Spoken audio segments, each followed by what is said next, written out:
पर। आज हम बात करेंगे भगवद गीता की उन अनमोल शिक्षाओं की जो श्री कृष्ण ने अर्जुन को दी और जो आज भी हमारे जीवन को शांति, हिम्मत और उद्देश्य से भर सकती है। चाहे बात असफलता की हो, गलतियों की या भविष्य के डर की, गीता का हर शब्द हमें सिखाता है कि आत्मा की शक्ति और प्रभु का मार्गदर्शन हर मुश्किल को आसान बना सकता है। तो आइए इस प्रेरक यात्रा में शामिल हों और जानें कि कैसे गीता का दर्शन हमारे जीवन को बदल सकता है। जब हर दरवाजा बंद हो जाए, मेहनत के बावजूद परिणाम ना मिले और बार बार असफलता ही हाथ लगे, तब मन थकने लगता है। हम सोचते हैं, क्या मेरी किस्मत ही खराब है? अर्जुन ने भी एक क्षण को सोचा, क्या मेरी धनुर्विद्या व्यर्थ चली जाएगी? तब श्री कृष्ण ने कहा, कोशिश कभी व्यर्थ नहीं जाती, बस उसका फल तेरे समय से नहीं, मेरे समय से जुड़ा होता है। आज के युवा भी पढ़ाई, करियर, रिश्ते या खुद से जुड़ी उम्मीदों में जब बार बार गिरते हैं तो विश्वास डगमगाने लगता है। लेकिन गीता सिखाती है, जिस बीज को अभी धूप मिल रही है उसे फल बनने में समय लगेगा। असफलता कोई अंत नहीं, वो आत्मा की तैयारी होती है, एक ऊंचे उड़ान के पहले का मौन। एक लड़का जिसने यूपीएससी की परीक्षा में 3 बार असफलता देखी, एक दिन टूट गया। लेकिन जब उसने गीता में पढ़ा, कर्म कर, फल की चिंता मत कर, क्योंकि तू केवल पात्रता का निर्माण कर रहा है, तब से उसने हिम्मत नहीं हारी। चौथी बार वही व्यक्ति एक अधिकारी बना और उसने अपने पहले भाषण में श्री कृष्ण को धन्यवाद दिया। श्री कृष्ण कहते हैं, हर असफलता में मैं तुझे सिखा रहा हूं, तू सीख ले, क्योंकि जो सीखता है वो हारता नहीं। अर्जुन को भी यही समझाया गया था। यह युद्ध केवल बाहरी नहीं, भीतर का भी है। जब तुम गिरते हो तो ईश्वर तुम्हें भीतर से संवारते हैं, ताकि अगली बार तुम पहले से भी ऊंचा उड़ सको। हम अक्सर परिणाम के हिसाब से खुद को आंकते हैं। मैं पास नहीं हुआ, इसीलिए मैं लायक नहीं हूं। लेकिन गीता बताती है, तू प्रयासों से पहचाना जाता है, नतीजों से नहीं। जो व्यक्ति चलते रहने का साहस रखता है वही अंततः जीवन का विजेता बनता है। श्री कृष्ण कहते हैं, जब तू मेरी बात पर विश्वास करता है तब तेरी गति मेरे हाथ में आ जाती है। इसका अर्थ है, जो निरंतर प्रयास करता है उसका मार्ग मैं स्वयं बनाता हूं। और यही गीता का वचन है, जो रुका नहीं वो कभी हारा नहीं। अगर तुम्हारा मन भी असफलता के डर से डरता है तो उसे श्री कृष्ण की वाणी सुनाओ। हे मन, तू क्यों घबरा रहा है? असफलता कोई शाप नहीं, यह ईश्वर का विशेष पाठ है जो हर किसी को नहीं मिलता। यह भाव ही तुम्हें फिर से खड़ा करेगा। भगवान श्री कृष्ण कहते हैं, तू चल, भले बार बार गिरे, मैं तुझे हर बार उठाऊंगा, क्योंकि जो चल रहा है वही मेरे रास्ते पर है। मृत्यु एक ऐसा विषय जिसे हम सुनना नहीं चाहते, पर हर दिन महसूस करते हैं। जब किसी अपने का जाना देखते हैं या जब बीमारी, दुर्घटना या उम्र हमें छूने लगती है तो मन कांप उठता है। अर्जुन भी युद्ध में यही सोच रहा था, ये सब मर जाएंगे, मैं कैसे जी पाऊंगा? तब श्री कृष्ण ने सबसे पहली बात जो कही वह थी, न आत्मा मरती है, न तू मार सकता है। यही गीता की पहली अमर शिक्षा है। हम सब शरीर से जुड़ जाते हैं, रूप से, नाम से, पहचान से। लेकिन गीता कहती है, जिसने शरीर को ही अपना स्वरूप मान लिया उसने आत्मा की महिमा को खो दिया। शरीर वस्त्र है, आत्मा उसका धागा। मृत्यु वस्त्र बदलना है, अस्तित्व का अंत नहीं। एक वृद्ध जिसने अपने बेटे को अचानक खो दिया टूट चुका था। उसने कहा, प्रभु अगर आप हैं तो यह कैसा न्याय है?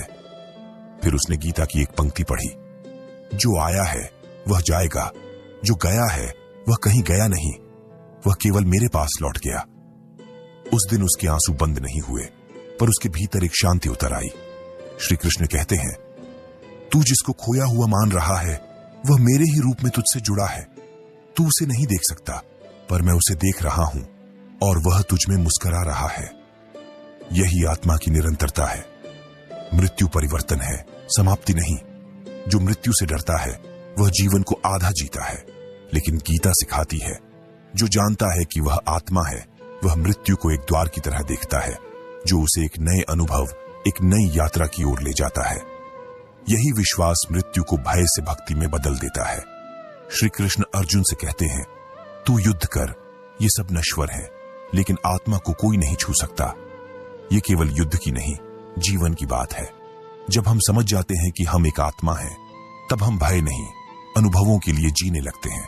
अगर आज तुम्हारा मन मृत्यु के विचार से डरा हुआ है, अपने या किसी अपने की, तो बस प्रभु से कहो, हे श्री कृष्ण, मुझे आत्मा की पहचान दे दे, ताकि मैं जीवन और मृत्यु दोनों को तेरा प्रसाद मान सकूं। और तुम देखोगे कैसे भय खुद बदल जाएगा श्रद्धा में। भगवान श्री कृष्ण कहते हैं, जिस दिन तू यह समझ जाएगा कि तू शरीर नहीं आत्मा है, उस दिन तू मृत्यु से नहीं मेरे आलिंगन से मिलेगा। हम सभी ने जीवन में कोई ना कोई गलती की होती है। कभी किसी का दिल दुखाया, कभी अपने ऊपर विश्वास खो दिया, कभी सही समय पर सही निर्णय नहीं लिया। लेकिन जो गलती एक बार हुई वह मन में बार बार लौटती है और हमें जकड़ लेती है। अर्जुन को भी यही हो रहा था। वह सोच रहा था, क्या मैं ही सबका विनाश करूंगा? तब श्री कृष्ण ने कहा, गलती तब बोझ बनती है जब तू उसे छोड़ता नहीं। तू उसे मेरी ओर कर दे, मैं तुझे मुक्त कर दूंगा। आज जब हम कोई पुरानी बात याद करते हैं, जैसे किसी से बोल दिया गया गलत शब्द या किसी निर्णय से हुआ नुकसान, तो वो पीड़ा आज भी वैसी ही लगती है। लेकिन गीता सिखाती है, स्मृति को दुख का साधन मत बनने दो, उसे शिक्षा का आधार बना दो। यदि तुमने गलती से कुछ सीखा है तो वह गलती नहीं रही, वह अब तुम्हारी गुरु बन चुकी है। एक स्त्री जो जीवन में बहुत कुछ सह चुकी थी, बार बार अपने पुराने फैसलों पर पछताती रही, लेकिन एक दिन गीता की यह पंक्ति पढ़ी, जो आत्मा पश्चाताप में डूब जाए वह उठ नहीं सकती। उठ, क्योंकि उठना ही प्रायश्चित है। उस दिन से उसने खुद को माफ करना शुरू किया और जीवन ने फिर से मुस्कुराना शुरू कर दिया। श्री कृष्ण कहते हैं, गलती से मत डर, उससे भाग मत, उसे स्वीकार कर और मुझसे जुड़ जा।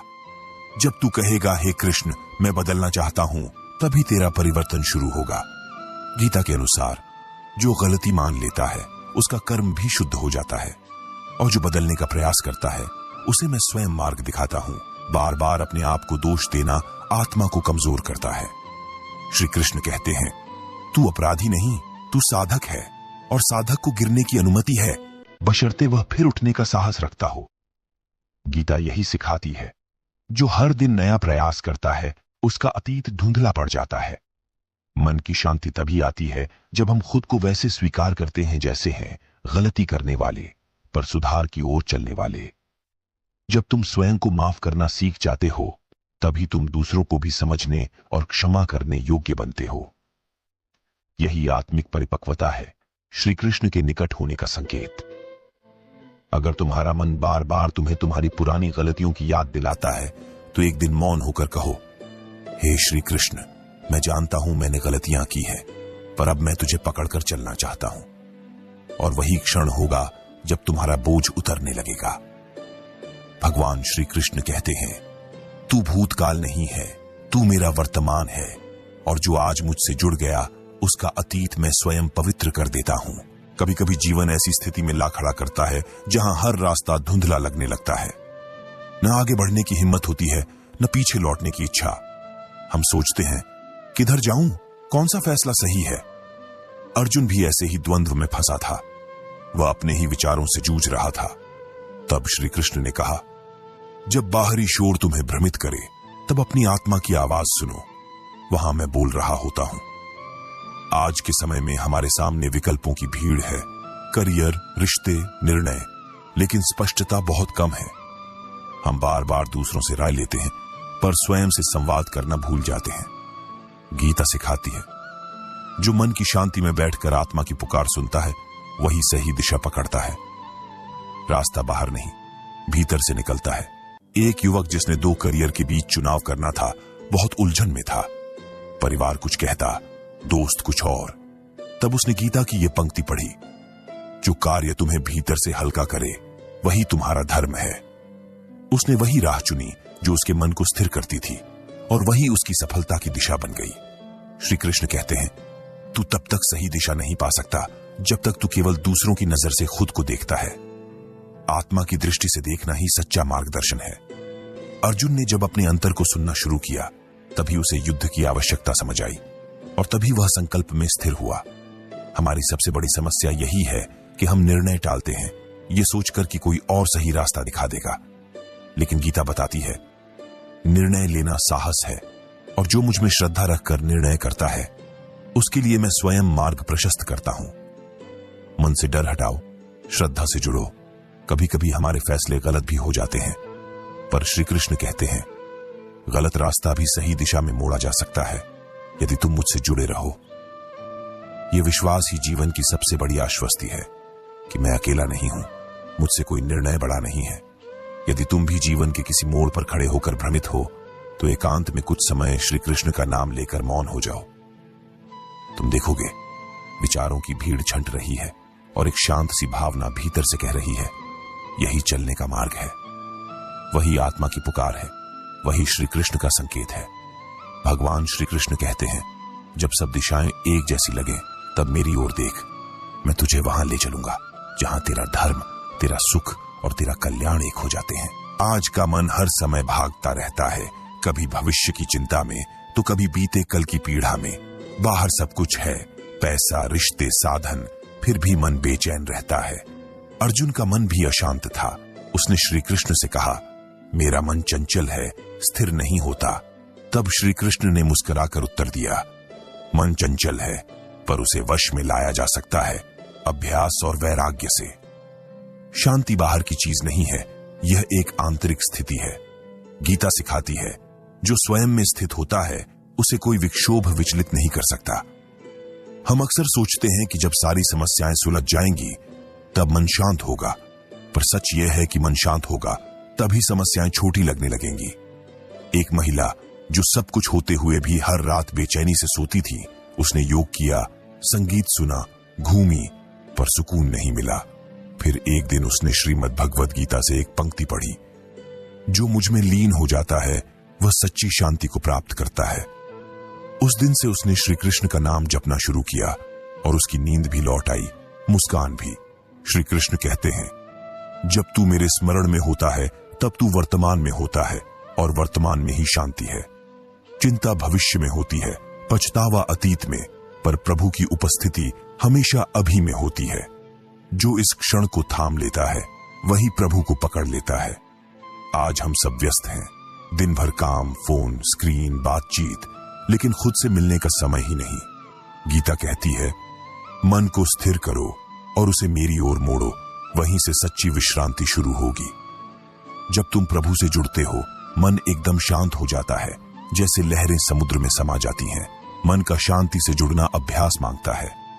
यह एक बार में नहीं होता। जैसे हर दिन स्नान किया जाता है वैसे ही हर दिन ध्यान और प्रभु स्मरण आवश्यक है। श्री कृष्ण कहते हैं हर दिन कुछ पल मुझे दे, बाकी दिन मैं तुझे दे दूंगा। यदि तुम्हारा मन लगातार घबरा रहा है तो इसका समाधान बाहर नहीं, भीतर है। और भीतर जाने के लिए सबसे सरल मार्ग है एकांत में बैठकर श्री कृष्ण का नाम लेना। वो नाम ही मंत्र है जो मन की हलचल को मौन कर देता है। भगवान श्री कृष्ण कहते हैं जिसे तू बाहर खोज रहा है वह तेरे भीतर मेरा रूप है। जब तू अपनी श्वासों में मेरा नाम सुनने लगेगा तब तुझे वह शांति मिलेगी जिसकी तू वर्षों से तलाश में था। जब हर दिन एक जैसे लगने लगे, सुबह उठो, भागो, काम करो, सहो और फिर रात को थके हुए बिस्तर पर गिर पड़ो, तब शरीर ही नहीं आत्मा भी थकने लगती है। अर्जुन की आत्मा भी थक चुकी थी। युद्ध शुरू भी नहीं हुआ था और वह बैठ गया था। उसने कहा मुझे अब कोई शक्ति नहीं लगती। तब श्री कृष्ण ने कहा तेरी शक्ति तुझ में नहीं, मुझ में है। जब तू थक जाए तब मुझसे जुड़ जा, मैं तुझे फिर से चलना सिखाऊंगा। आज भी यही होता है। रोजमर्रा की जिम्मेदारियां, अपेक्षाएं, असफलताएं हमें धीरे धीरे थका देती हैं। बाहर से तो हम चलते रहते हैं पर भीतर से सूखने लगते हैं। गीता कहती है जब आत्मा थकती है तब उसे विश्राम नहीं, ईश्वर चाहिए, क्योंकि यह थकावट केवल शरीर की नहीं आत्मा की होती है और उसका उपचार केवल श्री कृष्ण के सानिध्य में है। एक युवक जिसने लगातार 7 साल संघर्ष किया लेकिन सफलता नहीं मिली, एक दिन बोला अब कुछ करने की इच्छा ही नहीं होती। तब उसके एक गुरु ने उससे गीता का यह वचन पढ़वाया, मैं हर उस आत्मा के पास रहता हूं जो हार मानते हुए भी मुझसे कहती है हे प्रभु तू ही अब मेरी ऊर्जा बन जा। वही क्षण उसके जीवन का मोड़ बन गया। श्री कृष्ण कहते हैं थकना कमजोरी नहीं है, तू थक सकता है, तू रुक सकता है, पर रुक कर मुझसे जुड़ जा। गीता में स्पष्ट है जो हर बार गिरकर फिर उठता है मैं उसे अपनी शक्ति से खड़ा करता हूं। यह ऊर्जा तुम्हारी नहीं मेरी होती है और जब तू मुझे बुलाता है मैं तेरे भीतर फिर से तेज भर देता हूं। हम थकते इसीलिए हैं क्योंकि हम सब कुछ खुद करना चाहते हैं, जिम्मेदारी, समाधान, भविष्य। लेकिन श्री कृष्ण कहते हैं कुछ अपने सिर से नीचे रख, कुछ मेरे चरणों में छोड़। यही आत्मसमर्पण है जो जीवन की थकावट को भक्ति में बदल देता है। थका हुआ मन अक्सर चिड़चिड़ा और खाली हो जाता है, लेकिन अगर तुम दिन में कुछ पल श्री कृष्ण के नाम से जुड़ सको, जैसे एकांत में बैठना, मौन रहकर नाम लेना, गीता पढ़ना, तो वो कुछ मिनट तुम्हारे भीतर इतना भर देंगे कि फिर दिन की थकावट भी हल्की लगने लगेगी। अर्जुन भी तभी खड़ा हुआ था जब उसने श्री कृष्ण को अपने सारथी के रूप में स्वीकार कर लिया था। और आज भी जो आत्मा श्री कृष्ण को अपना मार्गदर्शक बना लेती है, वह फिर से उठती है नए संकल्प, नई शक्ति और नई दृष्टि के साथ। भगवान श्री कृष्ण कहते हैं जब तुझ में कुछ न बचे तब मैं तुझ में भर जाता हूं। तू बस इतना कह, हे कृष्ण अब तू मेरा बल बन जा और मैं तुझे वहां ले चलूंगा जहां थकान नहीं, केवल शांति और समर्पण है। भविष्य, एक ऐसा शब्द जो हमें हर दिन असुरक्षित कर देता है। क्या आगे सब ठीक होगा? क्या मेरी मेहनत रंग लाएगी? क्या मैं अकेला रह जाऊंगा? क्या मैं सफल हो पाऊंगा? अर्जुन भी भविष्य को लेकर डरा हुआ था। वो सोच रहा था अगर युद्ध में सब नष्ट हो गया तो क्या बचेगा? तब श्री कृष्ण ने कहा जो तेरे हाथ में नहीं है उसका भार उठाकर तू क्यों थक रहा है? तू वर्तमान का पुजारी बन, भविष्य में संभाल लूंगा।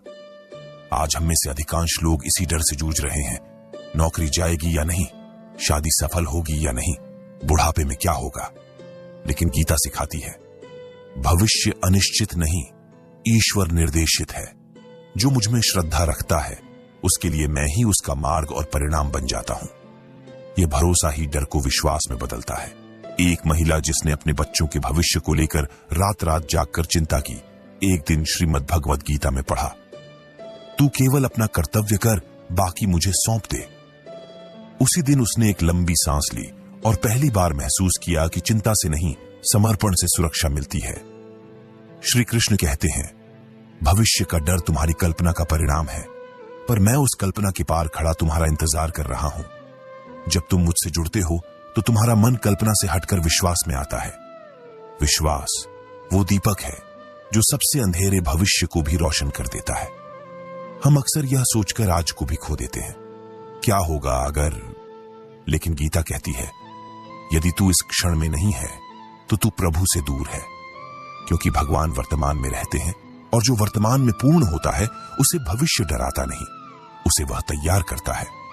अर्जुन की शक्ति उसकी स्पष्टता नहीं थी, बल्कि उसका श्री कृष्ण में अडिग विश्वास था। और आज भी अगर हम यही भाव ले आएं, जो होगा श्री कृष्ण की इच्छा से होगा, तो सारी चिंता धीरे धीरे कृपा में खुलने लगती है। डर तब जाता है जब हम यह स्वीकार कर लेते हैं मैं नहीं जानता क्या होगा, लेकिन जो होगा उसमें प्रभु की योजना होगी। यही सरेंडर है, यही आत्म शांति है। जब तुम भविष्य के प्रश्नों को श्री कृष्ण के चरणों में रख देते हो तो उत्तर अपने आप मिलने लगते हैं। भगवान श्री कृष्ण कहते हैं तू आज में चल, कल मैं बना रहा हूं, तू मुझ पर भरोसा कर, मैं तुझे वहां ले जाऊंगा जहां तेरा डर नहीं, तेरा धर्म होगा। मोह, वो बंधन जो देखने में प्रेम जैसा लगता है पर भीतर ही भीतर हमें जकड़ लेता है। जब हम किसी व्यक्ति, वस्तु, संबंध या भावना को इस तरह पकड़ लेते हैं कि उसके बिना जीने की कल्पना भी असंभव लगे, तब वह प्रेम नहीं, मोह होता है।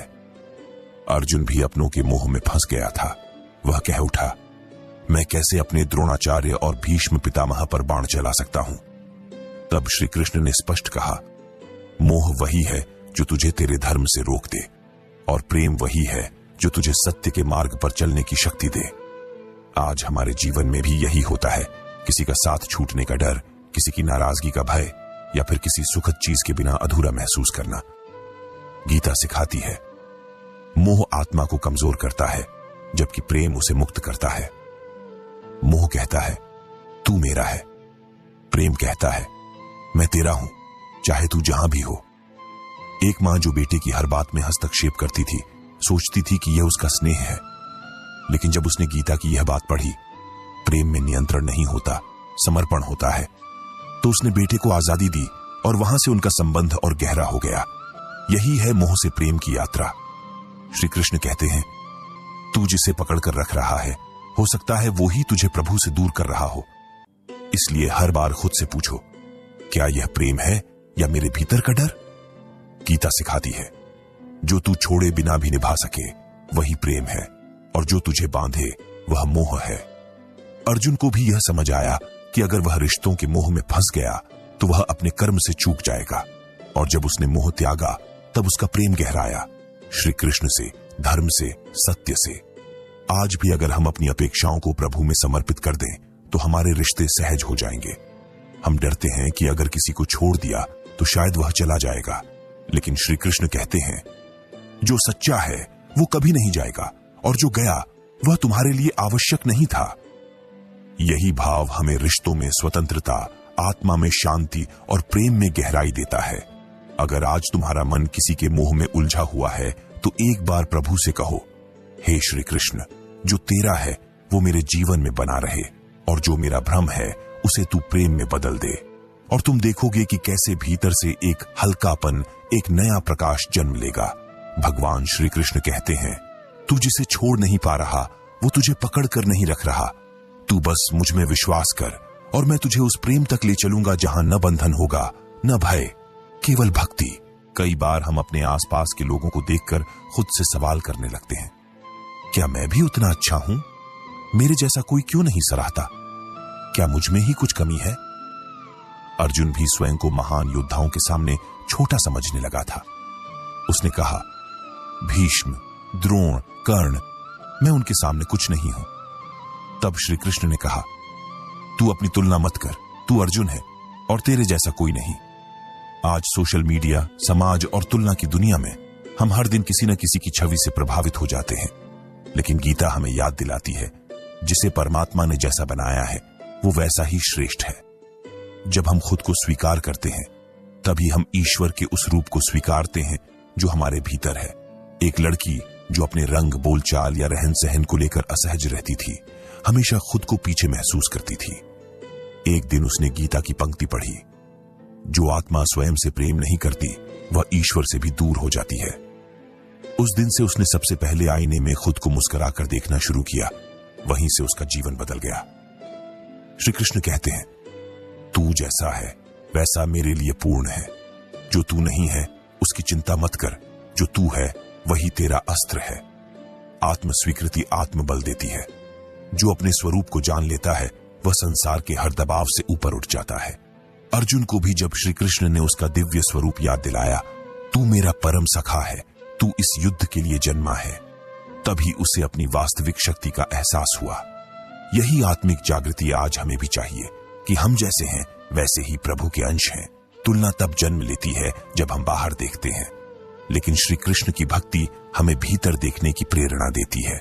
जब हम भीतर की सुंदरता को स्वीकार करते हैं तब दुनिया भी हमारी पहचान को महसूस करने लगती है।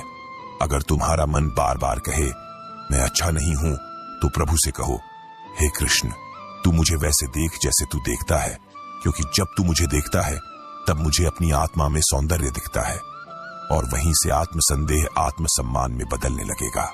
भगवान श्री कृष्ण कहते हैं, तू खुद से प्रेम करना सीख, क्योंकि तू उस कलाकार की रचना है जो कभी गलती नहीं करता, और जब तू स्वयं को स्वीकार करेगा तब मैं स्वयं तुझ में प्रकट हो जाऊंगा। कभी कभी ऐसा समय आता है जब मन पूछता है, मैं क्यों जी रहा हूं? क्या मेरा जीवन केवल खाना, कमाना और मर जाना है? यह सवाल जितना सीधा लगता है उतना ही भीतर से झकझोर देने वाला होता है। अर्जुन भी रणभूमि में खड़ा होकर यही सोच रहा था, क्या यही जीवन है, अपनों से लड़ना, जीतना और फिर खालीपन? तब श्री कृष्ण ने कहा, तेरा जीवन केवल सांसों की गिनती नहीं, आत्मा के उद्देश्य की यात्रा है। तू यहीं किसी कारण से आया है। आज के समय में लाखों लोग दिखने में व्यस्त हैं, लेकिन भीतर से खाली। उन्हें नहीं पता कि वे किस दिशा में जा रहे हैं, क्यों जा रहे हैं। गीता सिखाती है, जो आत्मा को नहीं जानता वह दिशा नहीं जानता, और जो दिशा नहीं जानता वह लक्ष्य तक कभी नहीं पहुंचता। इसलिए उद्देश्य की तलाश आत्मा से शुरू होती है, दुनिया से नहीं। एक युवा जो एक बड़ी कंपनी में नौकरी कर रहा था, लेकिन हर दिन ऊब महसूस करता था। एक दिन उसने गीता का यह वाक्य पढ़ा, स्वधर्मे निधनं श्रेयः परधर्मो भयावह। अपने स्वभाव के अनुसार कार्य करना ही श्रेष्ठ है।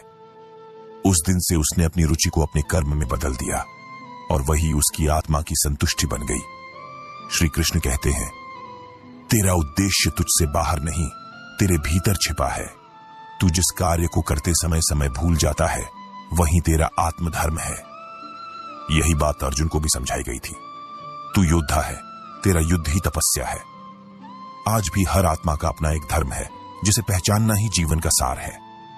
हम कई बार सोचते हैं कि उद्देश्य बड़ा हो, जैसे किसी का जीवन बदल देना, नाम कमाना, इतिहास रचना। पर गीता कहती है, तू जो कर रहा है उसे श्रद्धा से कर, वही तेरा योग है। जब एक छोटी बात भी पूरे भाव से की जाए तो वह भी जीवन को अर्थ देती है। जब जीवन में उद्देश्य स्पष्ट नहीं होता, तब मन भटकता है, रिश्ते उलझते हैं और आत्मा थक जाती है। लेकिन जैसे ही हम श्री कृष्ण से जुड़ते हैं और पूछते हैं, प्रभु तू बता मैं किस लिए आया हूं, तब धीरे धीरे हर उत्तर भीतर से मिलने लगता है। जो आत्मा श्री कृष्ण के चरणों में अपने जीवन को अर्पित कर देती है, उसके लिए हर कार्य पूजा बन जाता है। चाहे वह एक शिक्षक हो, मजदूर, मां, विद्यार्थी या साधक। अगर कर्म प्रभु के लिए है तो जीवन पूर्ण है। यही है गीता का जीवंत संदेश। भगवान श्री कृष्ण कहते हैं, तेरा जन्म संयोग नहीं था, तू मेरे कार्य का वाहक है। जब तू मुझे अपना उद्देश्य बना लेगा, तब तेरा हर दिन तपस्या बन जाएगा और तेरा जीवन दिव्य था। कभी कभी ऐसा समय आता है जब मन पूछता है, मैं क्यों जी रहा हूं? क्या मेरा जीवन केवल खाना, कमाना और मर जाना है? यह सवाल जितना सीधा लगता है, उतना ही भीतर से झकझोर देने वाला होता है। अर्जुन भी रणभूमि में खड़ा होकर यही सोच रहा था। क्या यही जीवन है, अपनों से लड़ना, जीतना और फिर खालीपन? तब श्री कृष्ण ने कहा, तेरा जीवन केवल सांसों की गिनती नहीं, आत्मा के उद्देश्य की यात्रा है। तू यहीं किसी कारण से आया है।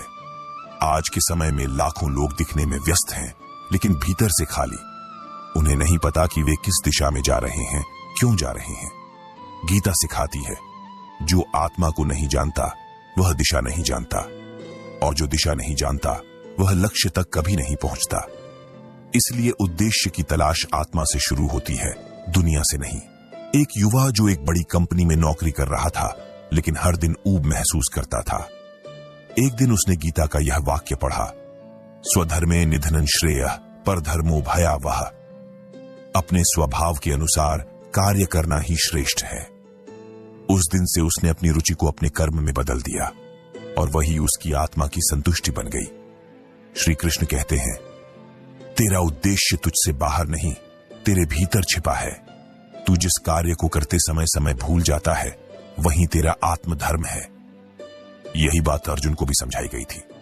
तू योद्धा है, तेरा युद्ध ही तपस्या है। आज भी हर आत्मा का अपना एक धर्म है, जिसे पहचानना ही जीवन का सार है। हम कई बार सोचते हैं कि उद्देश्य बड़ा हो, जैसे किसी का जीवन बदल देना, नाम कमाना, इतिहास रचना। पर गीता कहती है, तू जो कर रहा है उसे श्रद्धा से कर, वही तेरा योग है। जब एक छोटी बात भी पूरे भाव से की जाए तो वह भी जीवन को अर्थ देती है। जब जीवन में उद्देश्य स्पष्ट नहीं होता, तब मन भटकता है, रिश्ते उलझते हैं और आत्मा थक जाती है। लेकिन जैसे ही हम श्री कृष्ण से जुड़ते हैं और पूछते हैं, प्रभु तू बता मैं किस लिए आया हूं, तब धीरे धीरे हर उत्तर भीतर से मिलने लगता है। जो आत्मा श्री कृष्ण के चरणों में अपने जीवन को अर्पित कर देती है, उसके लिए हर कार्य पूजा बन जाता है। चाहे वह एक शिक्षक हो, मजदूर, मां, विद्यार्थी या साधक। अगर कर्म प्रभु के लिए है तो जीवन पूर्ण है। यही है गीता का जीवंत संदेश। भगवान श्री कृष्ण कहते हैं, तेरा जन्म संयोग नहीं था, तू मेरे कार्य का वाहक है। जब तू मुझे अपना उद्देश्य बना लेगा, तब तेरा हर दिन तपस्या बन जाएगा और तेरा जीवन दिव्य था। कभी कभी ऐसा होता है कि हमारे पास सब कुछ होता है, घर, गाड़ी, रिश्ते, नाम, काम, लेकिन फिर भी भीतर कोई अधूरापन सा लगता है। मन बार बार कहता है, पता नहीं क्या कमी है, पर कुछ अधूरा है। अर्जुन भी युद्ध से पहले यही अनुभव कर रहा था। उसके पास ज्ञान था, शक्ति थी, लक्ष्य था, फिर भी भीतर डर और खालीपन था।